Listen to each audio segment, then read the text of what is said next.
do you, in a way, miss the anonymity of your first project because you were starting, you had nothing, like you had no movies before you? So is it like easier to experiment in earlier days than now? Oh no, I'm not afraid of experimenting and trying weird stuff.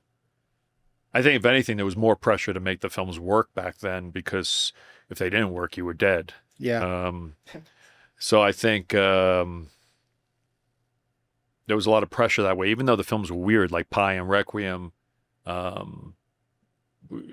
don't know. I think there's a responsibility as a filmmaker, which has to do with connecting. Like, you need to be working really hard to connect with audiences, and that's the reality of the art form. It's expensive to make a movie, and you have to try to connect with as many people as possible. The psychological aspect of many of your movies, where did it start? Like, what film inspired you? What director inspired you in that aspect of your career? Way back at the beginning? Yeah. I've talked a lot about Spike Lee, being from Brooklyn and seeing his films early.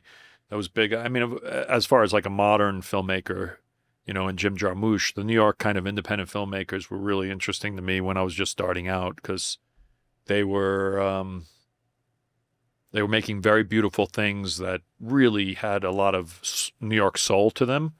And I just connected with them because they were different than kind of the 1980s films that I had grown up with. But, as I've gotten older, there's so many inspirations from the pop masters like Spielberg and Lucas that we all grew up with, to the international masters, Kurosawa and Fellini, and there's so many. And now modern times, there's just so many not young, but like people my age and younger filmmakers who I really like, and I look forward to their movies. Do you think the movie making process has changed drastically in the last 25 years? Yeah, tremendously. I mean, it's hard to actually perceive it because it's the change has been gradual. But if you think about how 25 years ago, VFX was like very difficult to sort of handle, and now any filmmaker with a budget can do, or even without a budget, can do amazing visual effects things. And of course, the use of digital cameras has changed everything. I think filmmaking is like is a huge technology part of it that's always been at the forefront of making movies, and but it's been very gradual. I think it's changing radically fast now because of AI, but like everything is. But yeah, it's a very different process. Yeah, and I think there's like a pendular aspect of human progress that I find really interesting. Like, for example, right now we're doing something that looks a lot like a radio program, which was like really big in the 80s, in the 70s, but it's a podcast. So history, in a way, I wouldn't say it repeats itself, but it kind of rhymes. So there are like these aspects of older media that right now are emerging. What do you see emerging, like in previous, I don't know, tendencies, like in the 90s, in the 80s? Do you see anything coming back in a film aspect? Well, I mean, there's totally now, they're using VistaVision and IMAX, which is newer, but they're using the kind of concept of seeing a movie on film as part of the experience to pull people into the theater. James Cameron, of course, did it with 3D, and now I think P.T. Anderson has a film coming out on VistaVision, and Sinners was on IMAX, and so they're starting to go. It's kind of like, they're grounding. They're using the old technologies to make it attractive as a different type of experience to get people to come into the theater. So that's happening. I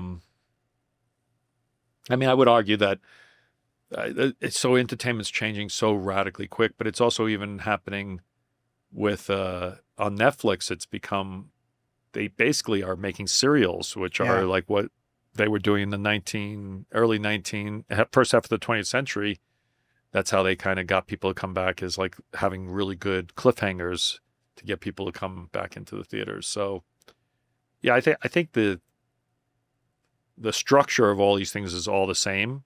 It's just the form has changed, and there's something attractive about selling the old forms. As a director and a social anthropologist, how programmable do you think we are? Like how do you think? What do you mean by programmable? A little bit more. I think that right now we are in an age of information, and there's a lot of patterns that we didn't recognize about ourselves that are evident with data. And It would say more. like, for example, there are some tendencies that you can look or appreciate with social media data that predict in a way that we don't even know that about ourselves. That, like, for example, there's like targeting ads for pregnant women that didn't even know that they were pregnant, but because of the way they behave in social networks, they compare it to other. So that's I think it's scary how we all fit into a certain genre that they can market. Like, I notice, of course, in all the ads that pop up in mine, that they kind of definitely know my taste. And I always thought my taste was unique. But having made films and different types of TV shows, I know how they think about marketing in lots of different ways. And these kind of groups they lump people in are actually surprisingly accurate. That you think you're somehow unique and special, but there's many, many people out there that are the same. But I also think it's very easy to be manipulated, and you see it really viciously now all over social media, where people are just really being separated and made into groups where, like, people aren't really sharing ideas. They're kind of sharing slogans at each other, and there's no kind of there's no conversation, because people are like so tied in to their identity, connecting with their ideas, that there's no abstraction of ideas anymore. I think when I was younger, you could sit there and have a long debate with someone about stuff that wasn't offensive if someone was challenging you in what you believe, and it just made you think. And I don't know how easy that is anymore. Yeah, I agree. I think that social media are zooming in on our differences, which are not as big as they seem to be. And that makes us more of like a slogan repeating. It's all slogans, and it's also because you only have that amount of time to capture people's attention. Yeah.